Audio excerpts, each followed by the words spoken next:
Good morning and welcome to the Lynas Rare Earths investor briefing for the first half of the FY23. Today's briefing will be presented by Amanda Lacaze, CEO and Managing Director, and joining Amanda will be Gardin Sturzenegger, CFO, Paul Leroux, COO, and Daniel Havas, VP of Strategy and Investor Relations. I'll now hand over to Amanda. Please go ahead, Amanda. Thanks, Jen. Good morning, everybody. It's good to have an opportunity to speak with you all again. I'm pleased to present what I would call a solid result for the first 6 months of this financial year and to take this opportunity to say a few words on performance. Knowing you only want to know about the Malaysian license and Kalgoorlie, but the business is so much more than just two issues. If it was only two issues, then all of our lives would be a whole lot easier. So I'm just trying to move along here. So on the presentation, and it doesn't seem to want me. There we go. Of course, I would like to take this opportunity to acknowledge the traditional owners of the land on which we live, work and meet across Australia. We acknowledge and value our Aboriginal employees and are very pleased that we continue to increase the number of Aboriginal and Torres Strait Islander employees in our business, particularly in Kalgoorlie. And to pay our respects to their elders past and present. So just looking really at the financial highlights of this year, which I'm sure you've all looked at, our revenue remains very exposed to benchmark pricing, even though, and I think for those who've been in the stock for some time, you know that everything we sell on a contract basis to a customer. Most of those contracts reference in some way benchmark pricing, not all, but most. So we are still very exposed to that. And after the very high levels that we saw in the second half of last financial year, we dropped back to more stable pricing in the range of $85 to $100 a kilo for NdPr.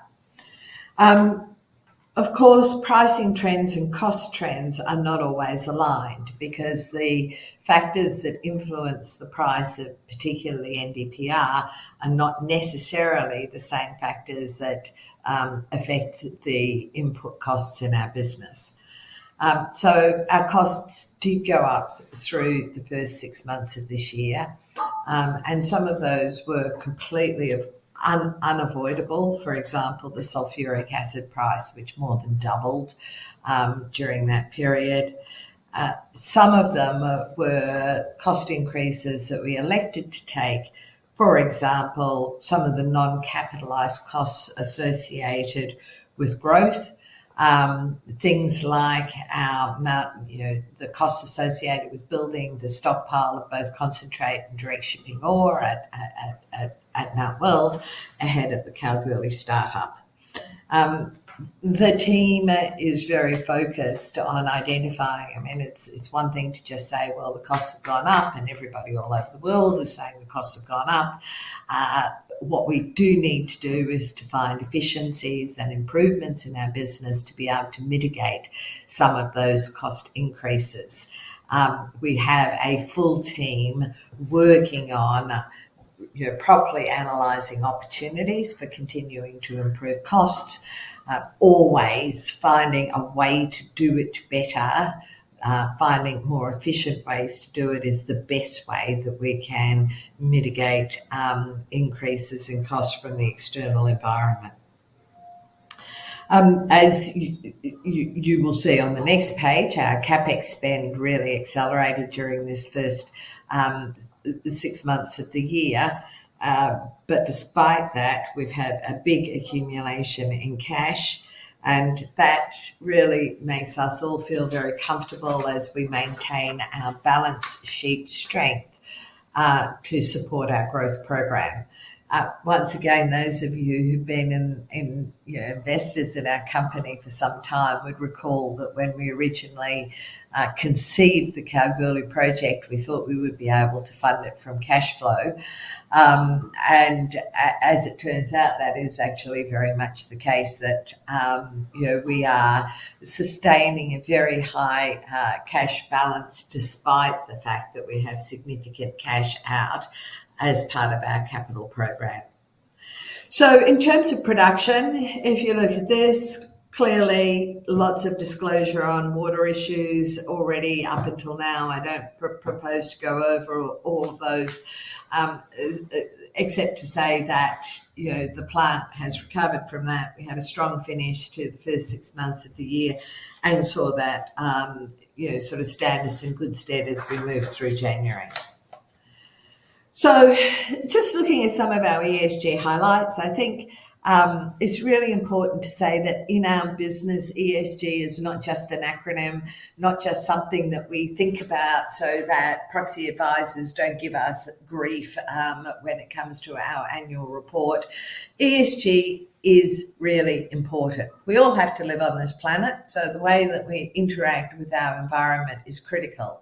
And even as we look at things like our Mount Weld expansion, and we were really delighted in November to welcome the West Australian EPA chair and members of his team to Mount Weld so they could see the scope of our proposed expansion.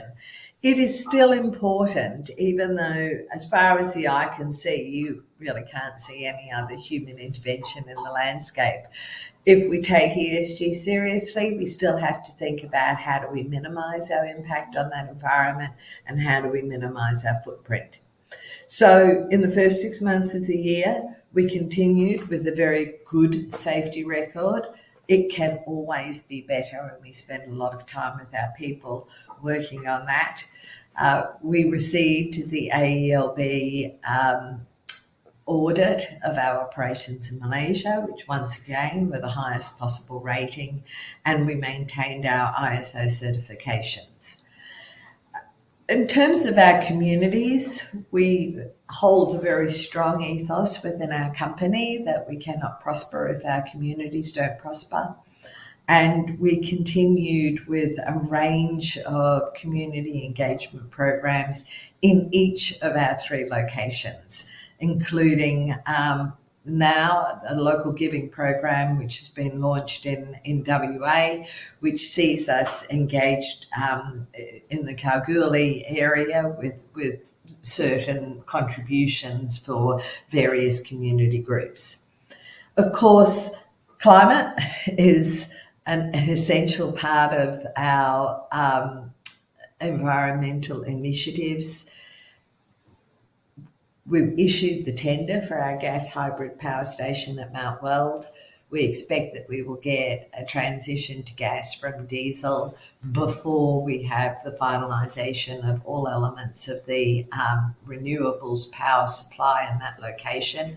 I'm quite excited about that, as I think everyone else in the company is, because transitioning from diesel to gas is going to once again improves the effect that we have on our surrounding environment. And we've signed a contract for a pilot solar installation at Lynas Malaysia. And we've not finished building Kalgoorlie yet, but we're already working on how do we revegetate areas that we've had to clear as part of the construction program. We want more vegetation around that facility, and we're doing the work now to have the seedlings available. So once we complete construction, we can start that revegetation program. So as I said, as we think about our business, the price goes up and the price goes down, but actually the fundamentals remain positive. This just gives you a sense of the not just sustained but increasing focus on rare earths by governments around the world, the desire to find better mechanisms to facilitate the growth of the industry, For us at Lynas and our shareholders, our business will be better and stronger so long as the outside China supply chain and market continues to grow. And so we see this focus and attention as being critically important for the health of our business in the longer term. Actually, I'm just looking at this and I'm sort of amusing myself because we didn't shade in China, which and rare earths continue to have the attention of the Chinese government as well. So I think what we've seen over the past 6 months, and this has been highlighted, I think, in many other results presentations, the Chinese economy can be a bit variable. So we see a little bit of that reflected in pricing. But we continue to see the fundamental factors driving growth of this market remain really robust. And so as we look at that, the global energy transition, it needs a lot of metals, which are going to mostly come out of the ground. And the demand for rare earths is going to continue. And we've just got some little examples there so that those of you who create models can think about how do you factor these into your demand modelling. Suffice to say that we think there's plenty of demand to keep us going and to keep our operations, our enlarged operations, operating very successfully. So just a few words on Malaysia. The first thing I would like to say is that the Malaysian team remains absolutely on point despite all of the issues. So, we look at the politics, and certainly that causes our people to sort of worry for themselves, but also worry for Malaysia. I'll come back to that. But the team remains focused and resilient, managing, as I said, not just current operations, but also the installation of facilities which mean that we will be able to receive the mixed rare earth carbonate from our Kalgoorlie facility. As part of that program, we've taken the opportunity to also include certain operational and HSE improvements in that project. And for the first time, we're giving you a few photos associated with that, the polishing filter press, the decanter, sulfate removal pumps. All of these things are going to ensure that we are able to continue to operate. Sorry, I seem to have had control of this taken away from me, but whoever is controlling the presentation, let's move on. You can see some of the photos. It's not a small task, even in Malaysia. It's by no means the size of the Kalgoorlie task, but getting this right and ensuring that the flow sheet works is clearly a critical part of our ongoing activities. So let me then talk to this issue around the Malaysian licence. As said, the commitment and the confidence of our team has never wavered. We are not seeing an increase in turnover. That's important. It means that we keep our skills within the business. I was very excited and proud, actually, of a couple of our young engineers when we had some visitors to the plant a couple of weeks ago. And one of them, I'll call him by name, Ermi, who's been with us since he was a graduate engineer, graduated from the Oil and Gas University in Malaysia, but he chose to come and work for us because these are the materials of the future. And as he made this impassioned plea, he talked about the fact that Malaysia cannot rely on oil and gas forever. Young Yasmin, who's been with us for about 6 years, joined us as an intern and today is one of our senior process engineers. She is a great example of the sort of skills and capabilities that we're growing in the company. She's worked across solvent extraction and product finishing and is now in CNL and will be coming out to Australia in April to assist as we bring feed on and commence the ramp up. Of course, the key message that we seek to give to the Malaysian government is that there is no trade-off in jobs and safety here. We have the economic activities and we run a safe and low-risk operation. Some of you would have seen last Thursday that our Malaysian team and contractors and local communities all gathered together to send a message to the government of the importance of continuing to operate the Lynas Malaysia facility in its entirety. And once again, I was really delighted and proud to see the commitment, not just from our own people, but particularly also from our communities. Dato Shah, one of the senior leaders in our local Balok community, I think put it really well. And he said, 30 years ago, this was a little fishing village. Now it's a thriving township. And that is because of industry and industries like Lynas. And he did suggest that those who didn't live in the area actually came and visited and stopped opining on what's going on in the area if they haven't ever actually visited, which I thought was interesting. So I know that all of you want to know, can we fix this situation where the licence has been renewed with the 4 conditions intact? Well, hopefully yes, but I cannot tell you that that will be the case. One of the reasons why we exist as management is to manage risk, and certainly understanding what's the downside and upside risk associated with this decision is a key part of our lives. As we've indicated in the disclosures that we've made, Malaysia provides a number of avenues for appeal, both administrative and legal.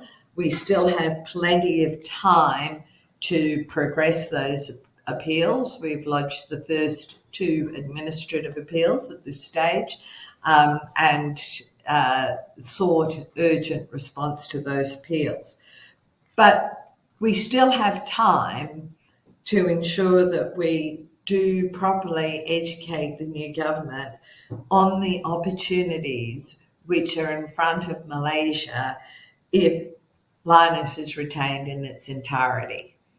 And that includes processing of upstream feedstock materials, which Malaysia has, both ionic clay deposits, but also monazite, which is sitting in previously mined tin tailings or mineral sands and otherwise. These are, sort of important feedstock options alongside hard rock mining as we do in Mount Weld. And also the really significant economic opportunity associated with downstream development. We've signed an MOU with one of the major potential motor manufacturers in Malaysia for supply of material. And, even on the most conservative of estimates, there's probably at least 15,000 downstream jobs which can be associated with development of a magnet plant and motor making facilities. So the situation today is not our most desirable situation, but once again, we have time between now and the 30th of June to continue our engagement process with the government to ensure that the government really does understand that these operations are run safely and the economic opportunity is significant. Just moving on to Mount Weld, it's really exciting. I was there a couple of weeks ago, and compared to when I first visited in 2014, we are still a small site by comparison to many of the other mine sites in Western Australia, but we are so much more than we were then. and we've got the new earthworks commencing, which is pretty exciting. I think the other thing that probably I was most excited about was some additional water exploration that we're doing as we seek to continue to grow our production at Mount Weld. We certainly need more water, and those of you who've been following us would know that a large part of the Mount Weld exploration project is water treatment facilities, continuing to improve the way we use what is maybe in some ways an even more precious resource than the rare earths in the ground themselves. And then, as we've indicated, we're creating stockpiles for Kalgoorlie. We have two stockpiles. We have one which is concentrate and the other one which is direct shipping ore. We've been mining a particularly rich part of the deposit over the past sort of year or so, and so we have a direct shipping ore with stockpile with rare earth between about 28 and I think up to about 32% within that stockpile. Kalgoorlie, which is the other one that everybody always wants to talk to me about, of course, and wants me to, sort of bet my firstborn on when it's going to be done. There is inherent uncertainty in any schedule. Suffice to say that we have a continuous optimization of the project schedule. So those items that we identified as critical path items 4 weeks ago are no longer critical path items because we've identified solutions for them. And as we do that, the critical path moves around. We are 100% focused on delivering those items that must be in place for a successful startup. And there are others that can wait. I don't really mind if our people's offices are in dongers rather than in a beautifully appointed accommodation building, say, for example. And we are progressing very quickly with the knowledge exchange between Malaysia and Kalgoorlie, which should facilitate a better outcome in terms of the startup. We modelled a series of scenarios, ranging from early feed on, rapid startup to late feed on, slow startup, and we have accommodated that within our business planning. So once again, understanding risk and mitigating it is the important thing. Of course, the other most important thing is understanding our customers' needs and making sure we meet those needs, because you can deal with anything so long as you have customers, because that's actually where the money comes from. So some really quite, I think, impressive photos of the work which has been done, but you can see why we would be looking at, sort of our revegetation program already. In the US, work continues. I'm sort of always conscious that these seem to be fairly bold statements, which probably don't reflect the amount of effort that's involved in the US project team. Certainly, from moving from where we were with sort of design and estimates to really having this project ready to go has required a lot of focus and effort. The engineering design is complete. We've got detailed costings in place. We've identified a site in the Gulf. We're finalising some of the activities associated with acquiring that site.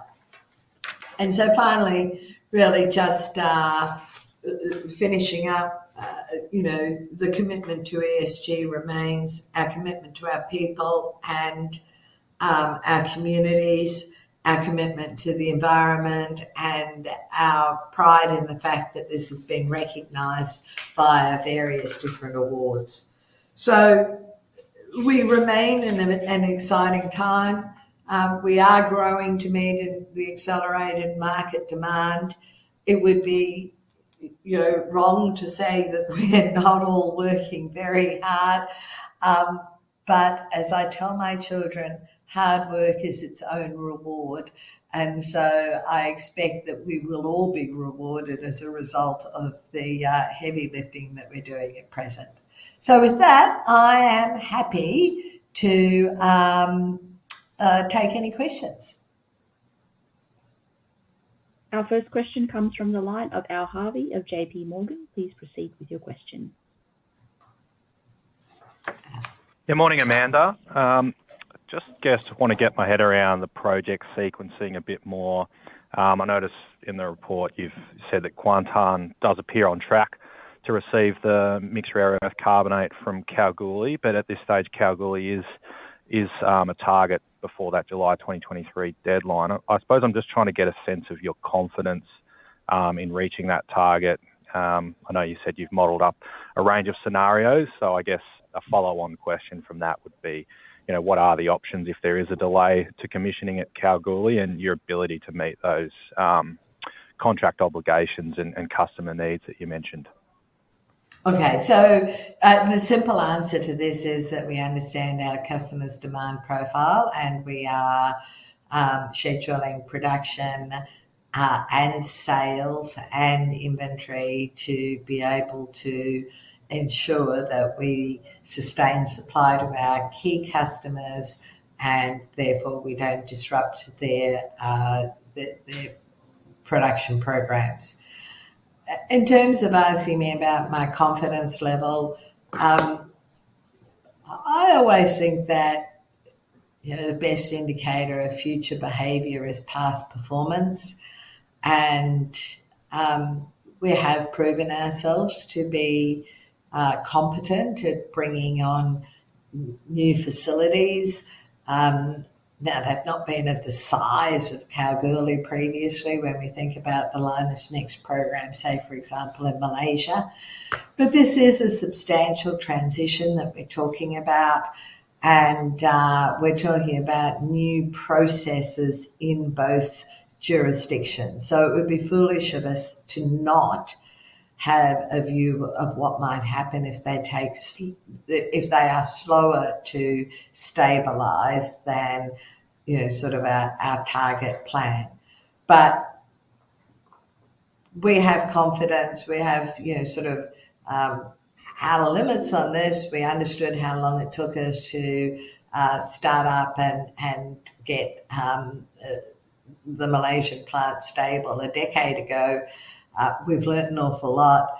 Kalgoorlie is a stage, I would say, sort of cracking and leaching 4.0. So I think we have reasonable data on which to create our various models. But I won't tell you a percentage confidence other than to say I think we have a reasonable track record. All right, thanks for that, Amanda. Just a second one. I guess thinking about the reviews and appeals for cracking and leaching in Malaysia, are you able to kind of outline expected timeframes for that, or at least kind of like a range, I guess, to get us thinking about when that could possibly come back on, and I guess what the support in the community for the project is. Obviously, it's politically sensitive, particularly ahead of state elections coming up later in the year. So I guess to take the second part of the question first, Al, we had well over 1,000 people at a rally on Thursday in Kuantan. That evening, there was in one of the, I think it was in Selangor, there was one of the chambers who said we'll have an information evening, and this was basically run by the anti-Lynas groups. I think they had about 15. So that gives you a sense. And there's a certain amount of the anti-Lynas sentiment is a bit like muscle memory. It was such a big issue in 2013. But as our local communities will tell you, that was when they didn't know what it was going to be like. They didn't know how we were going to run the business. They didn't know whether we were going to be safe or not safe. There was all of the angst about, is this going to make our fish glow in the dark, all of that sort of stuff, because you had silly politicians making YouTube videos sort of talking about those sorts of things. So I think, 10 years on, our communities see us to be a serious business that takes our duties and responsibilities to our local community and to the environment seriously. And inside the company, as I always say to our people, we need to always do the right thing and we need to always comply with the regulations. And if we do that, ultimately decisions do have to be made fairly, equitably, and based on evidence. And the evidence is on our side. So how long will it take? Well, I wouldn't want to predict how long Australian regulators take to do anything, much less, sort of not in my own country. But I think it has the attention of government and it has the attention of the regulators. No worries, Amanda. I'll queue up again. Thanks. Thanks. One moment for our next question. Our next question comes from the line of Paul Young of Goldman Sachs. Please proceed with your question. Thanks. Morning, Amanda. Some further questions on the licence and your contingency plan. You're right, is the focus of the call. I mean, I think the keys are stepping back. I mean, we know that Mount Weld has a very long life, and we're all most likely believers in the fundamentals of NdPr, but just really want to try and understand the ramp up near term, particularly in the next 12 months. So just further, I guess if the peel isn't successful, I'm really trying to understand what the contingency plan is, because if I look at Kalgoorlie, and if you're producing some carbonate in June, you probably won't have a sizable amount of carbonate production at LAMP until September, October. So there's obviously going to be a delay there on building up that stockpile. So I'm trying to get a sense of how do you actually avoid partly curtailing LAMP in the December half? Have you built up a carbonate stockpile in LAMP? I'm just trying to looking at the mass balance and just trying to see how you actually avoid actually curtailing LAMP.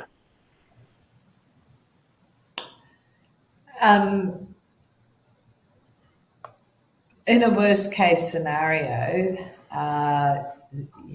finished goods production out at the LAMP will reduce. I mean, that's the arithmetic. As I said, the important thing is to identify how do we manage our inventory to meet our customers' needs, and that we have a plan to do. Okay, thanks. So in that case, the downside scenario is a partial curtailment of LAMP, deliver into contracts to those important customers, and just really just get through the next 6 months or so while Kalgoorlie ramps up. Would that be fair? Yeah, if it takes that long. I mean, as okay. Everyone who's followed the stock for a while will know, there's any number of things that can affect production. At one stage, beginning of COVID, we were shut down for 42 days. Last quarter we had the first quarter of this financial year, there was the shutdown following the huge, sort of water outage. So there are things that can disrupt production, and if we manage this, we've learned how to manage those things. We will manage this transition for the benefit of our customers once again. Yeah, okay, no, that's clear, Amanda. I mean, the next question I have is, again, back on the mass balance and just trying to understand the next 12 months. And looking at Kalgoorlie, that kiln's rated at 160,000 tonnes per annum of concentrate. Sorry to throw numbers at you, but the cracking and leaching in Malaysia is rated at 60. So it's obviously Kalgoorlie cracking and leaching is designed for the full expansion of 12,000 tonnes. Yet Mount Weld only starts ramping up in the middle of 2024. So there's a 12-month period where the kiln in Kalgoorlie will be running well below utilisation. I'm trying to understand how you'll manage that plant, running batch treating or stopping and starting it, and the impact on costs. Just trying to understand the operational sort of approach to Kalgoorlie in the next 12 months, while you're waiting for Mount Weld to ramp up.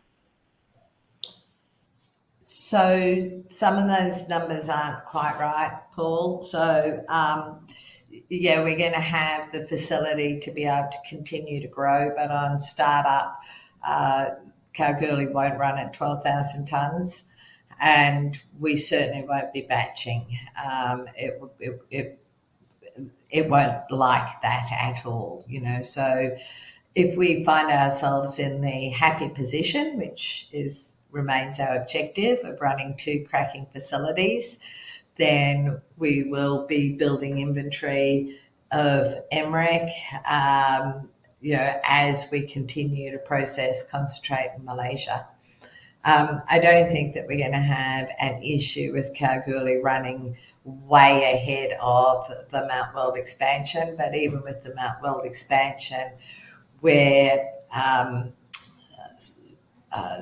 timing that so that we release current bottlenecks. So it won't just be Mount Weld works at one level and then the next day it jumps up and it works at the next level.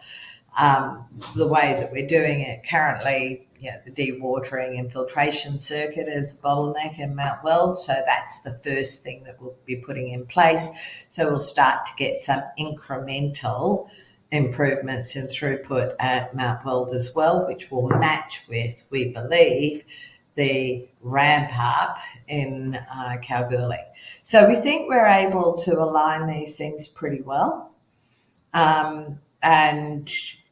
But the big thing being that we do need that next big step up in cracking and leaching capability to align with the 12,000 tonnes that will be coming from Mount Weld. I think that there remain other options for us to look at alternate feedstocks.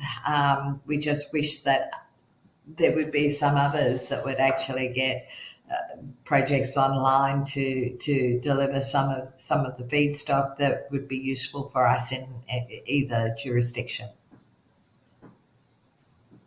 Okay, thanks. That's really helpful, Amanda. Appreciate it. Thanks. One moment for our next question.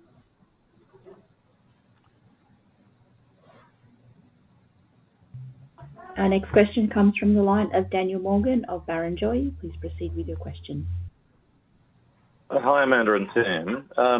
On the appeal avenue, does this allow for you to continue cracking and leaching theoretically beyond the 1st of July if the appeal is still ongoing or not? Thank you. Thanks, Danielle. We don't know the answer to that. As I said, there's a lot of time between now and the 30th of June. There are avenues for us to seek relief in particular ways, including, sort of seeking an injunction to continue to operate as consideration of the appeal continues. We'll progress that depending upon what the responses are to each stage. We have and have had for some time, the timetable and the escalation of various different appeals, the grounds for the appeals are all developed already. And so we would hope that it can be dealt with without needing to do that, but it may be that we do require some sort of extension as the appeal process continues. Hopefully it will be resolved before that. Thank you. And in your release, you talk about building inventory at various parts of your process. Just wondering, technically, can you run cracking and leaching in Malaysia above what the finishing circuits at LAMP need? And is it possible to build an inventory of, sort of an intermediate cracked and leached product, or is the nature of the product that it degrades in the atmosphere or something and you can't store it? I'm just thinking, is it possible to run cracking and leaching really hard through to 30 June and have an inventory of product that you could continue to finish at Malaysia? Thank you. Yeah, sure. Our people are doing absolutely everything they can to do that. In terms of work in progress through the plant, yes, we can build some work in progress inventory, but as fast as cracking and leaching goes to increase their throughput, then SX and PF lift theirs as well. So yes, we do have big tanks that take the leached material out of CNL. We also then have a second set of big storage tanks in front of SX5, and we will make sure that we have those tanks as full as we possibly can. But, I'm sort of quite proud of the fact that when we rate CNL up, SX rates up and PF rates up alongside it. So, but we will have those tanks full. But they're not months and months and months of inventory. They're just weeks. And how quickly do you plan to run the plant for the remainder of this fiscal year through to the deadline? Given that, I guess, your annual processing limits, which have been a handicap in the past, are somewhat redundant now. Do you run flat out through to the middle of the year, and do you have, work in process or concentrate at LAMP in order to do that? Thank you. Despite what it might look like, we always run flat out. We always go as hard as we possibly can. I'm a bit simple on these things. A day's production that you don't have today is a day that's lost, and a sale not made today is a sale that's lost. So we absolutely running flat out, as I said, we're looking to build inventory, and that goes right back to the stockpiles at Mount Weld. And if it all ends up as finished goods inventory, then that's fine too. If we've moved it through and we've produced it at full speed in all parts of the plant in Malaysia. So yeah, we're running full on. Well, we don't have any major maintenance of the kilns. That's all been done in sort of last calendar year. We will have to have some quick cleaning and things, and we'll have to have some short shutdowns as we tie in the new MREC capability. But other than that, yeah, we're running full speed. And last question, sorry if I may, would you consider selling concentrate or doing some sort of a toll treatment deal in the back half of this calendar year if, business is, you don't have Kalgoorlie running and, to avoid a production gap? Like, would you sell concentrate into China or elsewhere and toll treat? Thank you. There's nowhere else to sell it to other than to a Chinese processor. And no, we don't need to do that. Thank you, Amanda. Thanks, Daniel. One moment for our next question.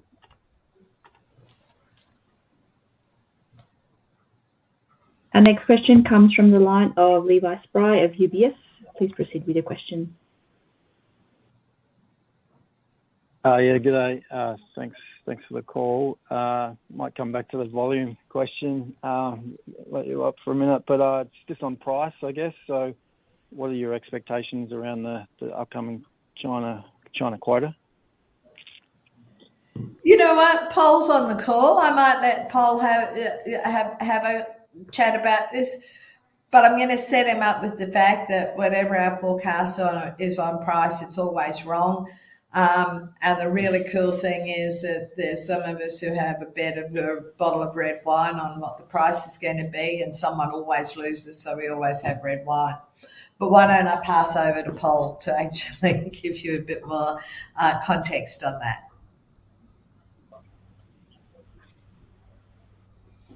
Hello, can you hear me? Yes. Yep. Yes? Yes. Okay, thanks. So I love red wine, but I don't have a crystal ball with me. What I can comment on is that we are still, think a bit 2 years back, NdPr is at $85, CIF China, 2 years ago, we would never imagine it's 85. And terbium is $1,200 and terbium is 300. So first point is that the prices are pretty high compared to the last 20 years, with the exception of probably 6 months in 22. Second, it's true that it went a bit down after the Lunar New Year because the demand did not increase as expected in China right after the Lunar New Year, but the door is still open. You know that the production quotas will be announced sometime, and no one knows, so uncertainty is never very good. But I mean, for me, price are not of a concern. They are pretty high. The expectations are that it would stay stable over the next for the next quarters, and in an environment again where the economy, generally speaking, and the demand in China specifically is not very high. So having this kind of price with the current situation in China is a very positive news. And I hope I will drink wine again next quarter.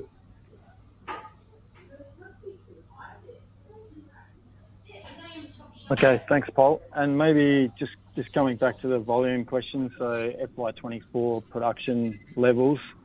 When you talk to customer demand profile, I imagine it's up 5 to 10%.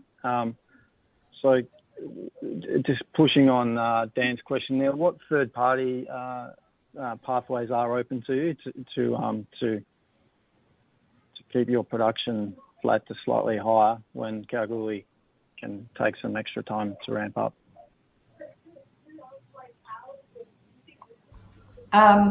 Sorry, Levi. I said we would not be selling concentrate to anyone else for processing. It's not part of our planning.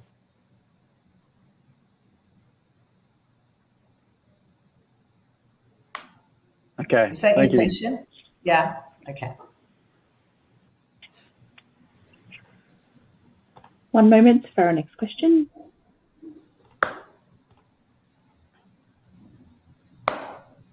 Our next question comes from the line of Reg Spencer of Canaccord. Please proceed with your question. Thanks, Amanda. For some reason the system didn't record me putting my hand down. All the my questions have actually been answered by some of the other guys, so sorry for wasting everyone's time. I'll pass it back to the moderator. Thanks. Okay, thanks, Reg. For our next question. Our next question comes from the line of Regan Burrows of Bell Potter. Please proceed with your question. Thank you. Hi, Amanda and team, and congratulations on the results. Just a couple of questions from me. First, sort of changing tax to the questions answered before, but just on the tax side, obviously you recorded 20 mil in tax or expense this half. I understand you're sort of still under the pioneer status in Malaysia, but perhaps you could just sort of elaborate on how we should sort of view this going forward. I know that's sort of like a 12% effective tax rate, and I'm sure there's some transfer pricing going on in the background, but just anything we can sort of get out of that if possible. Okay, so my colleague sitting on my left is just going to shimmy on in to screen, and that's Gaudenz, our CFO, and he's going to talk to you about tax. Yes, hello, good morning. So on tax, I think the overall situation hasn't really changed. I think regularly we do get these questions. Malaysia still has the pioneer status, which is running until early 26. So that's one element. The other element is obviously the Australian tax situation, and there in FY or related to FY22, we basically used up the tax losses carry forward. So I think there's a small actual tax payment coming through related to FY22. And going forward, I think the big question here obviously is the commissioning of the Kalgoorlie facility. And if that's coming through as planned, we will have a pretty big tax shield going forward. I hope that answers your question. Yes, it does. Thank you. And perhaps just going back to, I guess, the stockpiling questions, you sort of elaborated that you're going to be sort of keeping inventory at various stages along the way. Are you sort of anticipating any, I guess, divergence between production and sales over this next 6 months, or is it mainly going to be in those precursor products? I know it's sort of been partly addressed previously, but... Yeah, look, that's a decision that we're going to have to make as we move through the next 4 months, whether there is a divergence between production and sales. You know, as I think most of you would know, we've always been in the happy position and continue to be today of being able to sell everything that we produce. But choosing how we manage our finished goods inventory, if we are not successful with the appeal, which, you know, by the way, I still think we have strong grounds for appeal, and I remain very optimistic on that basis. But we may choose to have a divergence between production and sales. We will see. We will make that decision closer to the date when we have more information on the likely position going forward. Certainly, thank you. And just perhaps one more following on from that. You mentioned previously that obviously there's quite a substantial economic contribution to the Malaysian government of your operating lab. Just curious, if there is the closure of cracking and leaching, are you sort of expecting to reduce headcount because of that? Yeah, just sort of curious as to that. And then I guess, given you're still under the tax pioneer status, does the Malaysian government really lose anything if you were to sort of close cracking and leaching? Sure. I think everybody understands that international economic conditions are problematic for many areas at present. As Irma said so very clearly, Malaysia can't rely on oil and gas forever, and Malaysia has a front foot position as far as the new economy is concerned, because the only operating rare earth processing separation plant in the world outside of China is sitting in Malaysia. And so the opportunity for Malaysia to develop both upstream and downstream is really substantive. With Lynas Malaysia, I was disappointed to hear the minister say, there'll be a few jobs lost. It's hundreds of jobs potentially, which is both in the Lynas facility, the acid supplier who built their plant to supply Lynas, the jobs in the community. We have big contracts with local engineering firms, and the scaffolders. There's thousands of direct and indirect jobs associated with this. It will be a serious issue within the Kuantan economy and the Pahang state economy. And we spend well over 700 million ringgit a year in Malaysia, and probably lose about a third of that. Malaysia will lose about a third of that. So we are a significant economic contributor to Malaysia today. If Malaysia chooses, we provide a foundation for economic growth, both upstream and downstream. And that really is the message that we're taking to government at a time when it does matter that people have jobs, and they have well-paid jobs. Our people earn about 4 times the average salary in Kuantan, and that's not because we overpay, it's because they are skilled roles. And so our message is you don't have to choose between economic growth and safety. The safety case is proven, has been proven for many years. now just simply take advantage of the economic value which is offered to the country by Lynas. Great. Thank you for that. So I'll leave it there. One moment for our next question.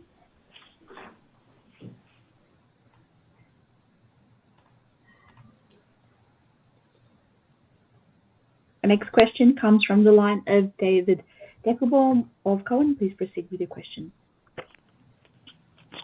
Thanks, Amanda and team, for taking my questions, and good morning to you.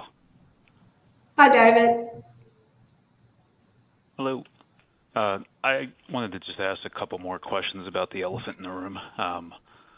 So I guess, in the published materials you've talked about, building inventory at all stages to assist in meeting customer requirements during a transition period. It sounds like that's going to be a balance of building inventory versus production during this period of time. In addition to that, I think there was some news that came out of Malaysia that suggested you could perhaps continue the crack and leach if there was a contingency that you would remove the post-crack and leached residue immediately. I know, this came up about a decade ago, and it wasn't deemed feasible at the time. I suppose if that was a path forward as a bridge until Cal was fully ramped, is that even possible? Just given concentrations of thorium and uranium in the residue piles post cracking and leaching? So we've investigated this previously. No, we don't believe that it's feasible, and it is not actually about the radioactivity. The residue from cracking and leaching has radioactivity which is analogous to the level in a phosphate fertilizer. Phosphate fertilizer gets shipped all over the world without any problems. It is worth noting that the material that we ship from Mount Weld to Malaysia does not have to be signposted as radioactive until it arrives in Kuantan, simply because that's a decision that the Malaysian regulator has taken. So it is the shipment of residues out of the country actually has nothing to do with the radiation safety case. The residue is about 45% water. As everyone would know, that's quite a difficult sort of material to ship. But the fundamental thing is that international convention on this is crystal clear, and the international convention is that the country that gets the economic benefit of the processing also manages the residue, just like Malaysia does for other imported materials which produce radioactive or other types of industrial residues. So it is not, in our view, an environmentally responsible thing to move these and use all the diesel that will be used in the movement. And it is highly problematic, how you would move something with 45% water. Doesn't mean that we won't look at it again, but we have looked at it extensively previously, and it has not been a feasible option. Appreciate all of the details on that, Amanda. Sounds like a lot of ESG circularity. My second question is really just on when you take a step back, obviously this was the original expectation of the licensing agreement, and obviously Cal was being constructed to satisfy those conditions. So from a very high level view, I guess, how much of a timing mismatch is there at this point versus your original plan of when you would like to have Cal fully ramped? So if we take a really big step back, the idea that we would have to shut the cracking and leaching facility in Malaysia was a confection of the minister who was in charge of this regulatory authority in 2019 and early 2020. We had 4 operating licenses issued prior to that date, none of which included the 4 clauses which we are appealing at this stage. So the proposal that this is some sort of just continuity in terms of regulation is misleading. So when we look at this, the regulator has always had a very clear view of how this material can be managed safely, and we have always complied with the regulator's requirements. When we first announced Kalgoorlie, yes, it was pure growth, and then we had the conditions which were applied in March 2020. The timing of those had no direct relevance to any analysis of how long it would take to stand up a facility of this size.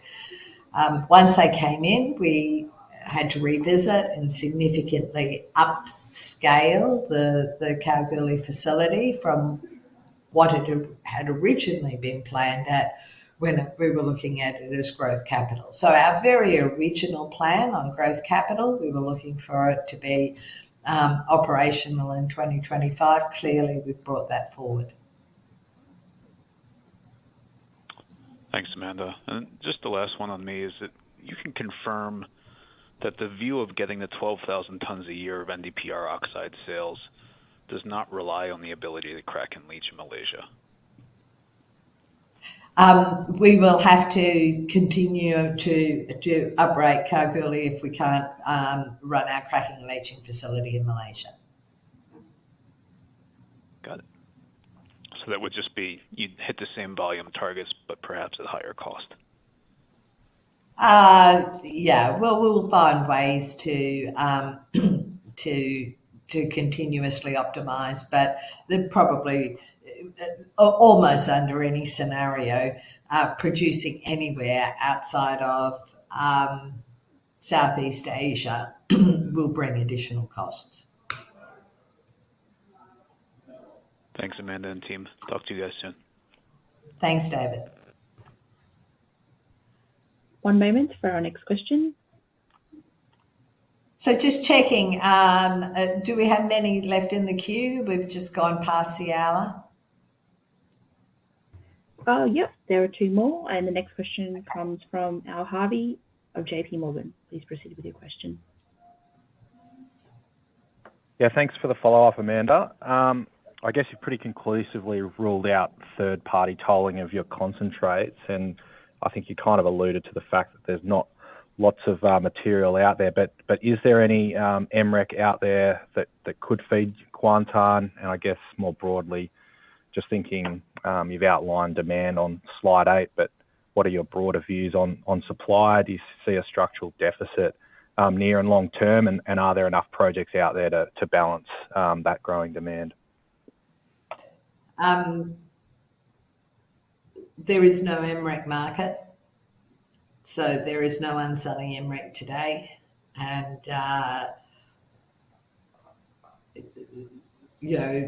life might be a bit easier if there were, but there isn't.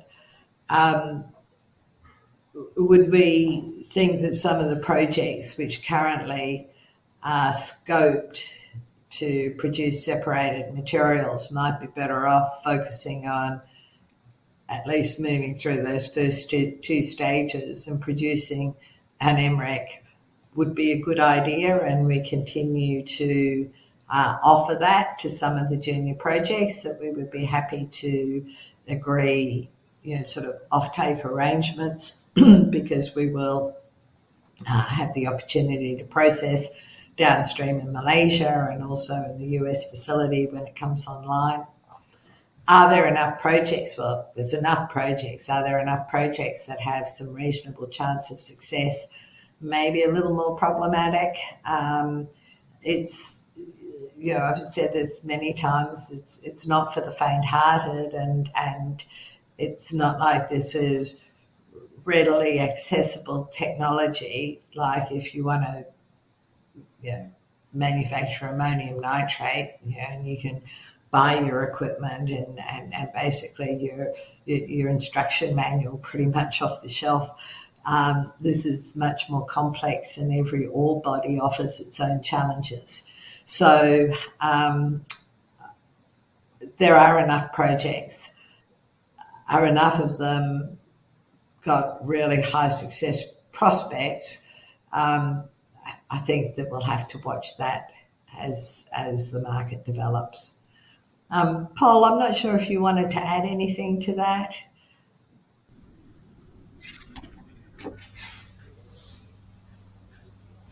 Well, only one point. MREC is produced in China, but it's clearly prohibited to export MREC from China. So there is no MREC accessible from China, and no one in the world is producing MREC except a very small factory for very small quantity that is energy fuel that is supplying Silmet in Estonia. That's it. That's the MREC. And Solid comes in Russia, so I forgot that there is a small plant in Russia, but we won't go for it for obvious reasons. Yep, thanks, guys. And maybe just one last quick one just on the US facility. Obviously, you mentioned that activities associated with the site acquisition are nearing completion. Can you just kind of step us through what exactly that means? And I think on the last call, Amanda, you mentioned that CapEx inflation had been quite strong in the US. How are you thinking about, I guess, those exactly how that material could? Sorry, I've just lost my train of thought. But how is the US plant running at the moment? Okay. So when we talk about acquisition activities, in addition to just simply identifying a site which is feasible, we actually have to engage with local and state government and otherwise. So when we talk about the activities associated with finalising the purchase of that land, it's all of those things. I mean, writing a sale and purchase agreement for a tract of land is not that complex, but making sure that we've dealt with all of the other matters takes a little bit more time. In terms of, sort of detailed engineering design, project management, project costings, just like with Kalgoorlie, it's a process of continual optimization. And we believe that we have a strong business case. And, once we've taken that through all of its various stages, we will properly disclose it to the market. Thanks, Amanda. Thanks, Al. One moment for our next question.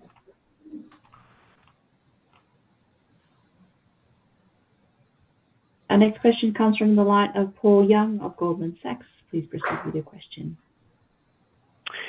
Hi again, Amanda. Just two quick ones on the numbers themselves. This might be questions for Gaudenz, but just on the revenue, I think you actually restated your revenue downwards by 30 million relative to the two quarterly revenue numbers, and I see there's a revenue adjustment in there of negative 9 million. So I guess the question is there been some quotational pricing or provisional pricing adjustments, and just trying to understand the differences in the revenue? Thanks. Sure. Thanks, Paul. And I'll take it first, and if you need any more detail, Gaudenz can. Note 6 talks to trade and other receivables. So yes, as you would know, being in the resources industry, there's often a lag between the quote and the settled price. In this instance, we had some of that actually took us across the end of the year, and that's the adjustment which has been made. Okay, that's good, thank you. And then last one is just on the startup of Kalgoorlie. I mean, we see with every project, in the startup, a number of costs, reflecting, taking on fixed costs early. Just from a modelling perspective, And I know Gaudenz has said in the past that, Kalgoorlie will be higher cost than the cracking and leaching facility in Malaysia. But how should we think about, from a modelling perspective, the startup costs, et cetera, in, say, the first 6 months during ramp-up? Yeah, you are seeing some of that flowing through, as I said, into the current costs. As we look at, we've already got the operational leadership team in place in Kalgoorlie. In Malaysia, we will need to have some transition with, and we'll do it with contractors sort of backfilling as we move some of our cracking and leaching people into the MREC facility. So we do see that. And there will be some other additional costs associated with Kalgoorlie. I think it may be best to offer a call with Gaudenz to sort of talk about that in a bit more detail, because probably not going to work on with the large group here. But we do see in the final quarter of this year that we will continue to look at some operational cost increases which are associated with the early stage ramp up of both of those facilities. Okay, thank you, Amanda. I'll circle back then in that case. Appreciate it. Okay, thanks. One moment for our final question. Our final question comes from the line of Trent Allen of CLSA. Please proceed with your question. Thanks, Amanda. I'm sorry, I put my hand down before after all your ramp-up details. Thanks for that. This is kind of an afterthought, but it's probably a yes, no, maybe, so it'll only take a second. Now, at the moment, if you can't get the changes you want in Malaysia, you'll sort of finish up with a political bottleneck on your production. Is there a long-term argument for continuing the current flow of IP and people from Malaysia to Australia, just rebuild the LAMP entirely in Kalgoorlie and sort of go around the problem? Thank you. That's a very large question, Trent. I think that we have $1 billion on the ground in Malaysia, and walking away from an asset which is operational and efficient and which has a lot going for it other than every now and then some politics. As I think about my now nearly 9 years working in the company, most of that time has not been spent on politics. We remember those times because they're so sort of high pressure, but most of the time we have simply focused on operating a complex plant efficiently. And from where this company was a decade ago to where it is today, our knowledge of that facility and our ability to operate that facility is light years apart. And the quality of our people and our commitment to our people is rock solid. I don't think there's any scenario under which we would willingly walk away from the investment we have on the ground in Malaysia. Are we able to build out the Kalgoorlie facility to do more than simply the cracking and leaching phase? Yes, we are. Okay, thanks for that. Thanks.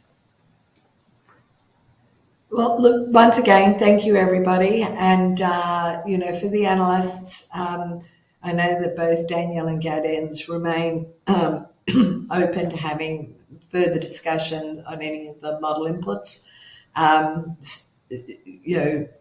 We still are managing a lot of potentially different scenarios in the business. And I can assure you and all of our shareholders that we understand them very clearly, and we have a very clear focus of the skills and capabilities required to come through to a successful outcome. So thanks for your time, and I'll see some of you over the next few days and some over the next few weeks, I guess.